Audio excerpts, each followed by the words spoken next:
Salutare pescari! Iată că în sfârșit s-a făcut puțină vreme de ieșit pe malul apei. Astăzi mă aflu pe Prut, în zona Volovățului. Sunt cu prietenul meu Florin.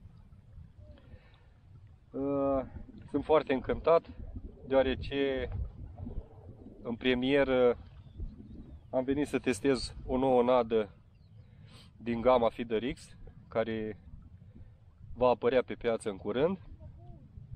Este vorba de o nadă dedicată peștilor pașnici, în special pentru plătică, orunaș, caras, peștilor albi.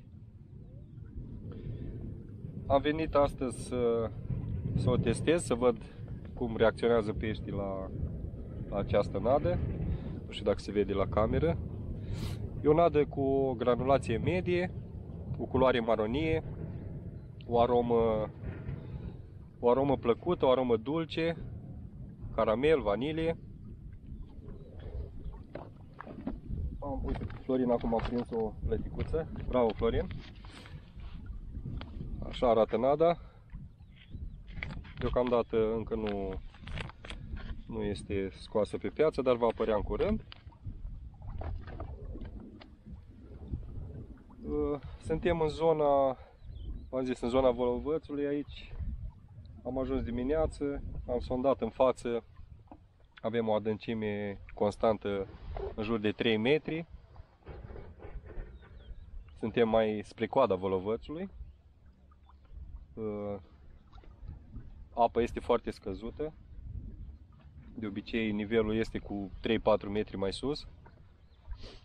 Încercăm să vedem dacă putem să vă arătăm ceva pești și mai vorbim pe parcurs. Vă mai explic cu ce echipament pescuiesc, cum abordăm partida.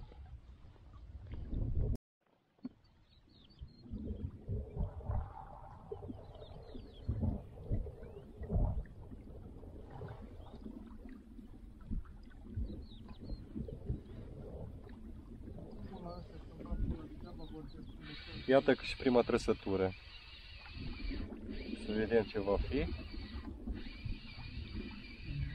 Ceva micuț. O plăticuță.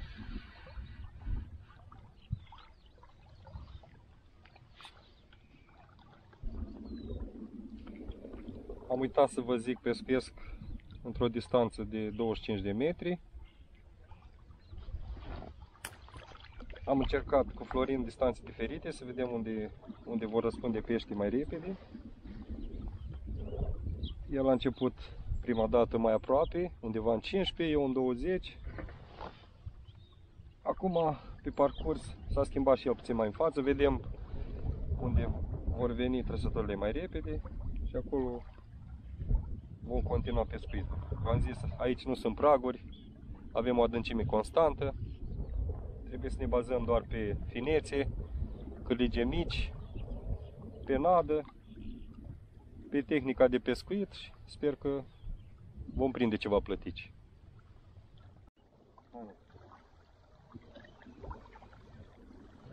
Iată încă o trăsătură, asta e ceva mai îmbrăcată.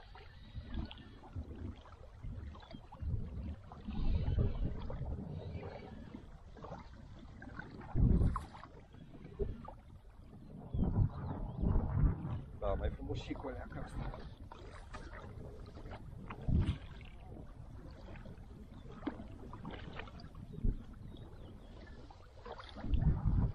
După cum vă spuneam, pescuiesc în 25 de metri.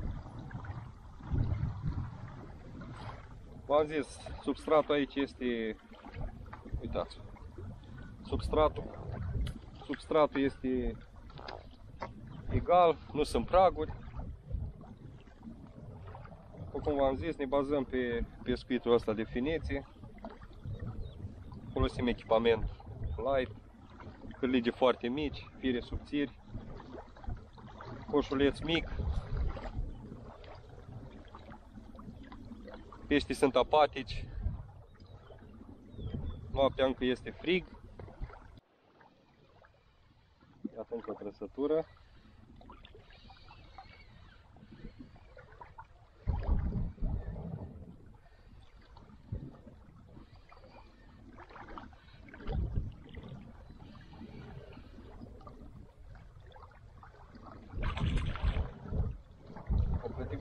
roșică. Asta cred că e cea mai mare de până acum. Da, e cea mai mare. Oh, ce frumos! Ia priviți!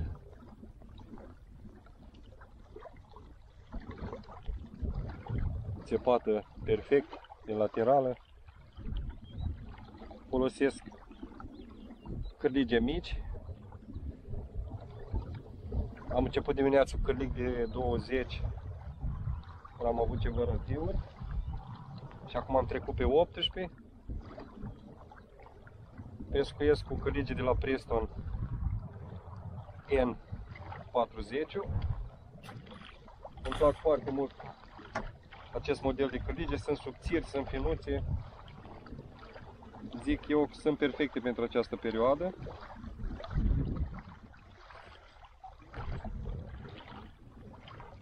Să vedem dacă mai vine vreun pește.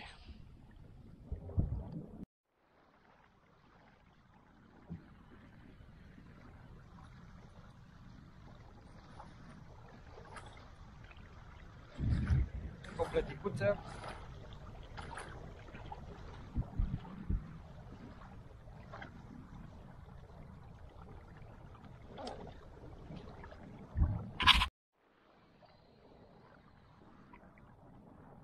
O plăticuță.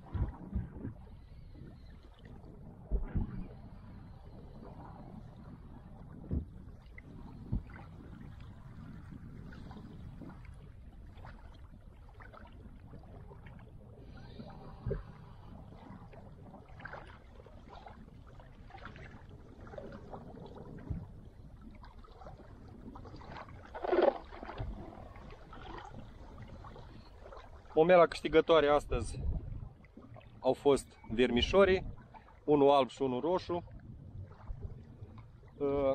Vă prezint și montura. Folosesc, hai să o iau de la cârlig.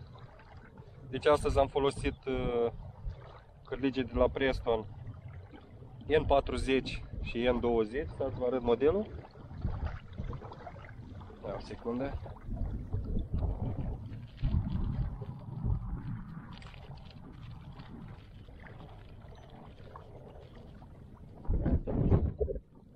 Modelul ăsta e N40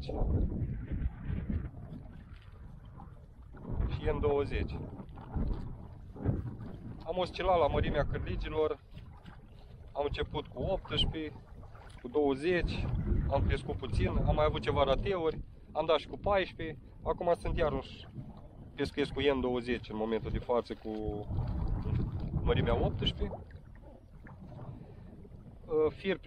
Forfacul, la forfac am folosit Reflow Power de 0.11, un fir foarte bun, transparent, mătăsos, rezistent în același timp. La coșuleți am oscilat între coșulețul Distance, tot de la Preston, 25 de grame. Nu trebuie greutate mai mare, având în vedere că adâncimea nu este foarte mare, v-am zis în jur de 3 metri. Deci am pescuit cu Distance și cu Microbullet, tot de la Preston. Cu astea două am pescuit cel mai frecvent. Vă prezint și montura. Folosesc ca anti-tangle un fir împletit mai gros. Același principiu cum v-am prezentat pentru montura pescuit la distanță din monofilament mai gros, doar că l-am împletit din fir textil. Este mult. Am pescuit, n-am avut nicio problemă, nu s-a încălcit niciodată. Chiar am venit să testez montura asta nouă. Picioruș, sper să se vadă. Piciorușul tot din fir textil, împletit. Fir principal folosesc firul de la Preston Absolut Feeder Braid. Ca mulinetă un Centris mărimea 420. Lansetă, după cum v-am obișnuit, preferatele mele un Preston Supera SL 3,35 m. Se pliază foarte bine pe acest stil de pescuit, când pescuim la pești de talie mică și medie. Ce pot să vă mai zic? Să vedem dacă vă mai putem arăta în continuare câțiva pești.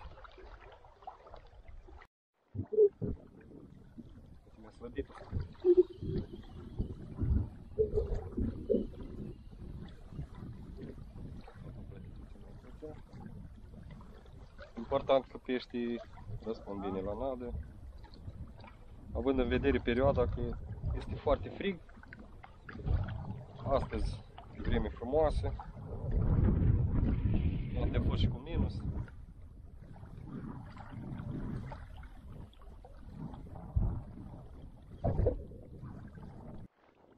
Hai mă, trage odată, uite mă că a tras. Hai mai ceva mare. Un buletin mic. Bă, e important că trag pește, nu mă așteptam în perioada asta să prind plăticuțe.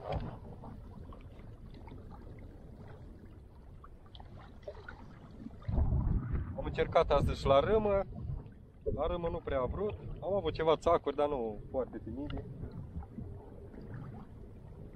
Încă e apă rece. Văd că plătici mari încă nu au intrat. Probabil plăticile mari se pregătesc, se cărduiesc de acum, se pregătesc pentru depus, încet, încet. Totuși suntem în luna martie. Acum se închide și pescuitul. Și cam gata. Trebuie să pescuim la lacuri private.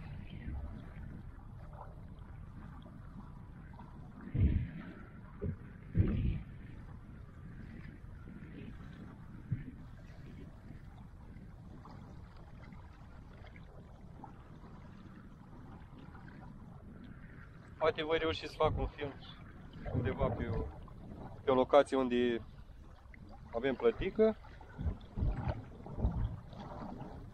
Sunt foarte încântat de nadă, lucrează foarte bine, e o nadă explozivă.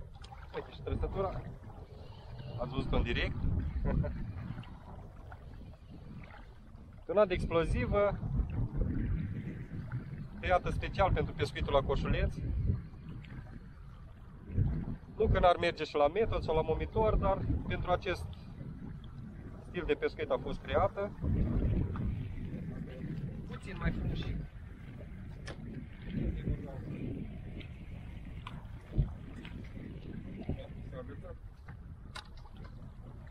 A intrat în plasa de înjuvernic.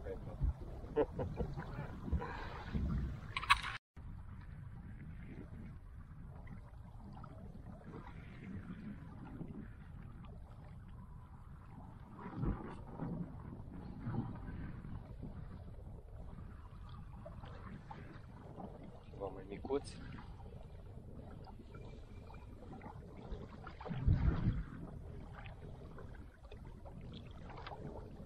O plăticuță.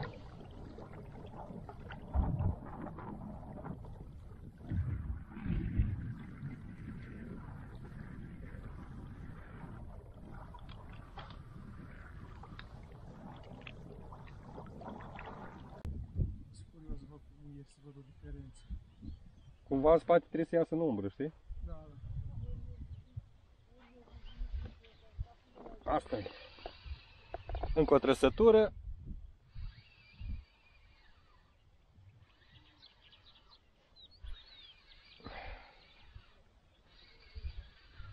Dacă s-au mai oprit și vântul, aici și soarele, o zi superbă de martie. Hai plăticuța. Opa, așa.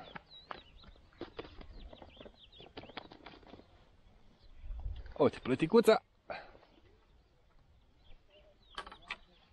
Asta a intrat pe 2 viermi albi.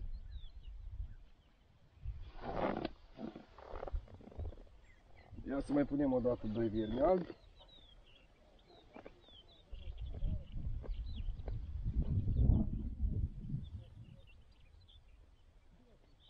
Perioada asta erau buni niște larve, dar din păcate n-am avut de unde lua.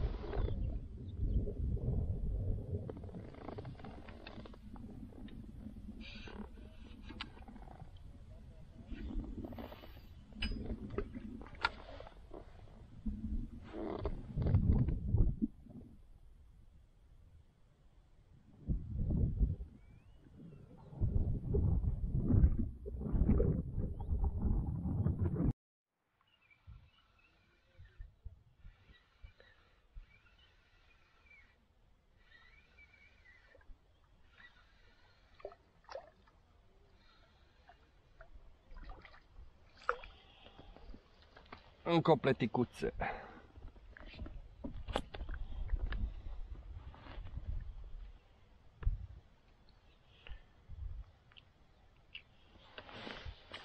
Acum am făcut o schimbare, am trecut pe window feeder,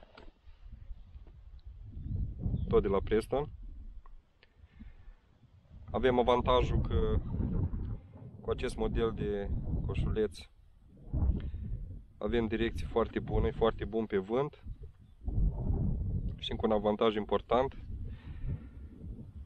ducem nada acolo pe substrat după ce reușim să coborâm pești acolo unde vrem noi. Am pus o greutate și mai mare de 45 de grame, să coboare repede, să nu lase foarte mult nadă între ape. Uitați vermișoare, 2 vermișoare. Acum am prins câteva plăticuțe cu vermișoare albi.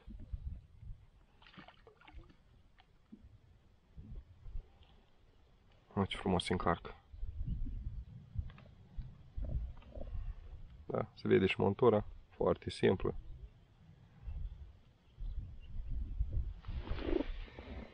Să vedem dacă mai prindem ceva.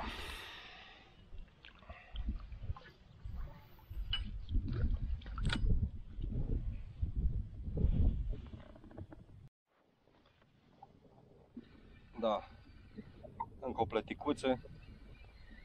Cred că vom încheia. Avem câteva ore bune de... Ne-am distrat puțin. Dimineața nu prea am mâncat. Am început mai târziu puțin.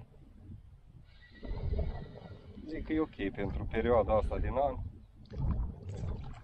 Plăticuța nu e foarte mare, dar se lega subțirii și să nu riscăm să o scăpăm.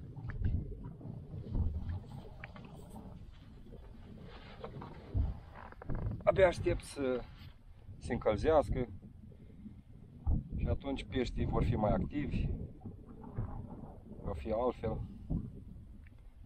Uite plăticuța.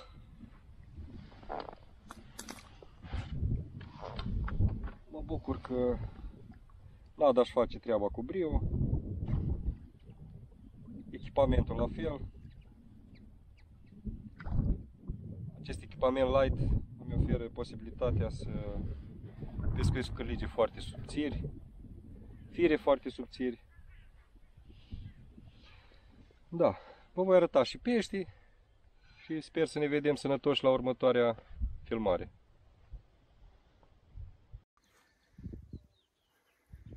Da, încheiem partida, după cum v-am zis. Am avut câteva ore bune de pescuit. Nada și-a făcut treaba, ne-am distrat. Să vă arătăm și peștii.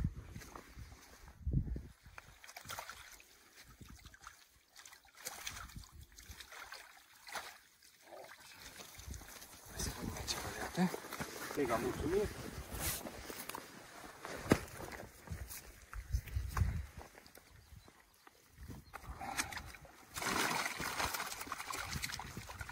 Plăticuțele nu sunt foarte mari, dar v-am zis. Uite, bine își focusează mai aproape. Uite, sunt și mai mici și mai mari. Uite, asta mi-e frumușică. Și babușcă. Aproape o găleată de plătică. Din păcate, ultima partidă pe sălbatic se închide pescuitul. Și sper să ne vedem sănătoși la următoarea partidă. Vă salut! Hai să eliberăm.